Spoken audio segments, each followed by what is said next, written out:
tardes, compañeros. Me llamo Esteban Erazo, estudiante de la UDLA de la Facultad de Derecho. En esta ocasión, mi grupo va a hablar acerca de la donación y los cuasicontratos. La donación en el derecho romano, también conocido como donatio, fue por mucho tiempo una causa general de adquisición eficaz respecto de cualquier derecho de contenido patrimonial. Se puede definir como aquella causa gratuita por la que una persona, el donante, realiza a favor de otra, el donatario, la transmisión definitiva de derechos patrimoniales, por la pura y simple intención de beneficiar. La donación no constituye una figura autónoma de negocio jurídico que obedeciera a un régimen propio o típico, al menos hasta el derecho justiniano. Más preciso que hablar de donaciones es referirse a negocios donatios causa. Dentro de ellos cabía un crecido número de relaciones de diversa índole, siempre y cuando presentaran los siguientes requisitos: una disminución en el patrimonio del donante, un aumento en el del donatario, existencia de una intención de donar, también conocida como animus donandi, y ausencia de obligaciones jurídicas de efectuar la liberalidad. Cualquier acto que tuviera dichos elementos era considerado donatius causa. Bajo el título de donación podía transferirse la propiedad u otros derechos reales. Era dable establecer un derecho a crédito a favor del donatario, o se podía renunciar a una obligación que éste tuviera con el donante. Se distinguieron así en las donaciones reales, las donaciones obligatorias y las donaciones liberatorias. En las donaciones reales, la transferencia de la propiedad debía operarse por mancipatio o in iuris cessio, siendo suficiente en el derecho nuevo la simple traditio. Por lo que hace a las donaciones obligatorias, para obligarse a dar alguna cosa a título de donación, se usó primeramente la stipulatio y más tarde fue bastante el simple pacto. En cuanto concierne a las donaciones liberatorias, se requiere la septilatio y meramente un pactum de non petende, cuando aquella forma cayó en desuso.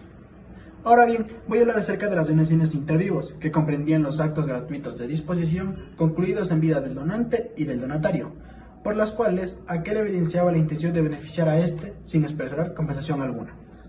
Aquellos negocios jurídicos en los que una persona enriquecía a otra sin tener en vista una contraprestación fueron mirados con desconfianza por la legislación romana.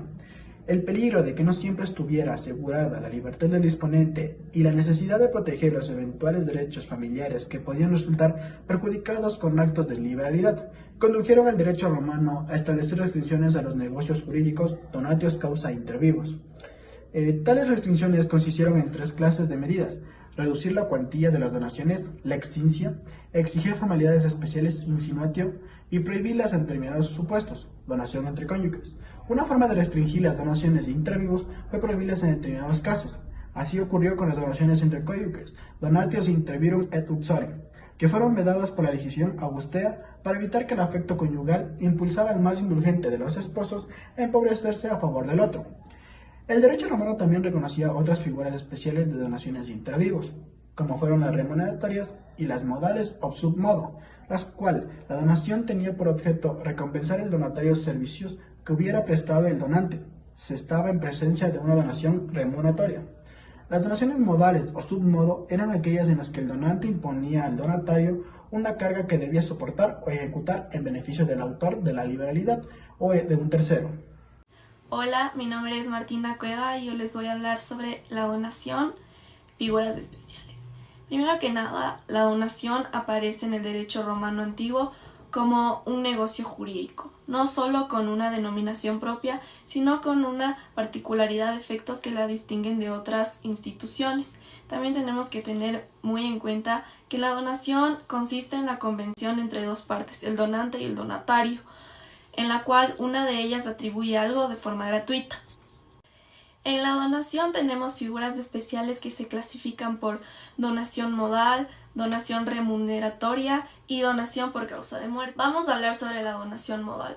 La donación modal trata en que el donante impone al donatario el gravamen o impuesto de una prestación, pudiendo ser a favor del donante o de un tercero. Básicamente se trata de una figura de enriquecimiento injusto o sin causa, ya que el donante dispone de lo que es la condictio causa data, causa non secuta. Y para pedir la devolución de lo entregado, esta puede revocarse, y la actio praescriptis verbis, para obligar el cumplimiento de la donación. Luego de la donación modal tenemos lo que es la donación remuneratoria. Esta básicamente consiste en que es realizada por el donante para premiar favores o beneficios recibidos. Estos no son revocables, dado que el favor o servicio no podría ser susceptible de apreciación patrimonial si fuese gratuito. Por último tenemos la donación por causa de muerte. Esta se dio en un principio cuando empezaron a limitarse los legados y se contempla con la muerte del donante, mortis causa. La donatio mortis causa consiste en que esta es hecha por el donante en prevención de su fallecimiento y solo se hace perfecta en el momento de su muerte. Como decía, la esencia de esta donación radica en que el donante quiere poseer el objeto o cosa antes que el donatario y que esté tras la muerte del donante la tenga antes que los herederos de existirlos. Para que quede claro, donante es quien realiza la donación y es también quien se empobrece, y el donatario es quien acepta la donación, o sea, recibe la cosa donada. Este es quien se enriquece. Muchas gracias por su atención.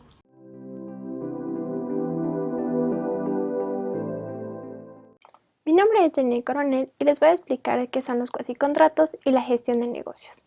Los cuasicontratos dentro del derecho romano justiniano consideró a los cuasicontratos en las institutas que la categoría gallana de las fuentes de las obligaciones designadas como la expresión variae quaeserum figura.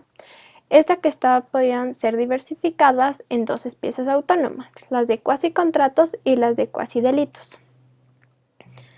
Dentro de esta, la denominación de cuasicontrato, como se ha manifestado, explica cómo la estructura de las relaciones que se comprenden en la especie a la par de tal calificación solo sirve para agrupar la heterogeneidad hipótesis que únicamente tienen en común en no recibir el carácter de contrato porque carecen de acuerdo de voluntades. Por ello, llegar a un concepto definido de un cuasicontrato es tarea que presenta no pocas dificultades, dada la variedad de tipos que pueden incluirse dentro de este. Además, cabe resaltar que en la jurisprudencia postclásica y derecho justinianeo dieron al instituto la configuración teórica de cuasicontrato porque la gestión de negocios fue siempre equiparada en sus efectos de contrato consensual de mandato, con el que tenían muchos aspectos en común. Ahora, dentro de la variedad de los cuasicontratos se encuentra la gestión de negocios. Este es el acto voluntario de administración o de gestión de intereses ajenos, ejecutados sin encargo de su titular y aún sin su conocimiento, constituida una gestión de negocios, negotium gestio. Se denominaba como negotium gestio o gestor aquel en cuyo interés se realizaba la administración dominus negoti. Por lo cual, el negotium gestio era la que importaba en la relación bilateral, donde se crearon las obligaciones recíprocas para el gestor y el dominus, así moldeadas para analogías las que nacían dentro del mandato. Además, esta institución fue reconocida al principio para casos particulares, ya que fue protegida por el pretor por una acción de buena fe y la acción negrum gestorum, que era directa cuando iba dirigida contra el gestor y contraria si se interponía contra el dominus. La gestión de negocios fue recogida del derecho pretorio, con referencia a un campo de aplicación concreto, los negotia abacentis. Gracias. Hola, mi nombre es Fernando Eldredge y yo les voy a hablar sobre el enriquecimiento injusto.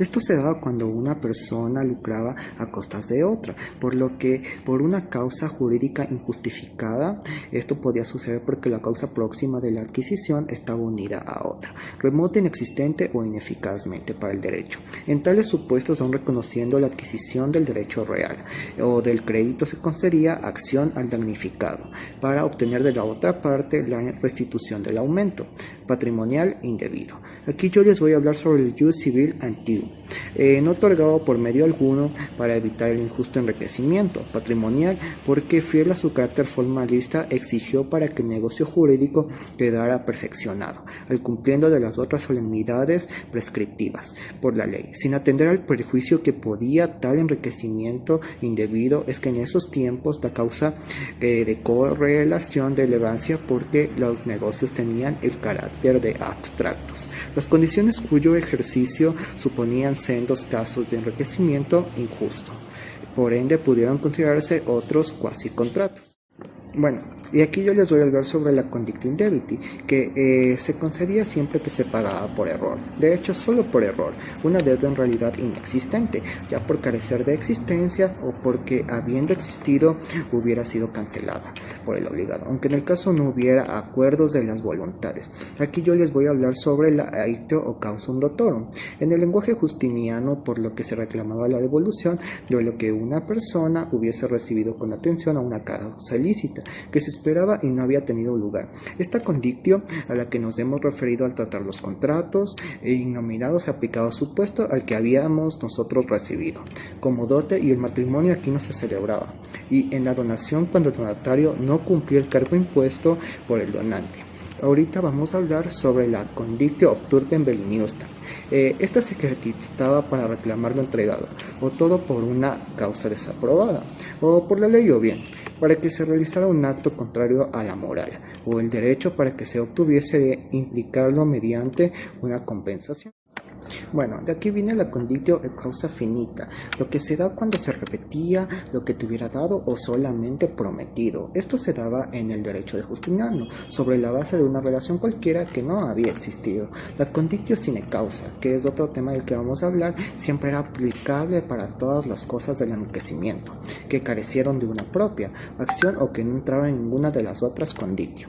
De aquí yo les voy a hablar sobre la comunidad incidental. Como hemos visto, al tratar del condominio o copropiedad, la comunidad incidental era fuerte de relaciones obligatorias entre aquellas como la pertinencia o el consenso, que llevaban a ser copropietarios de una misma cosa o que se encontraban en situaciones de un contrato como el de la sociedad. En el caso de la actio dividundo, que se ejercían no solo para lograr la división de los gastos que se hubieran realizado, de aquí los beneficios logrados y de los daños que pudieran haber en el derecho de Justiniano, la acto negotorum, o el momento en el cual las obligaciones recíprocas entre copropietarios de la comunidad incidental de bienes se consideraba proveniente de un cuasi contrato.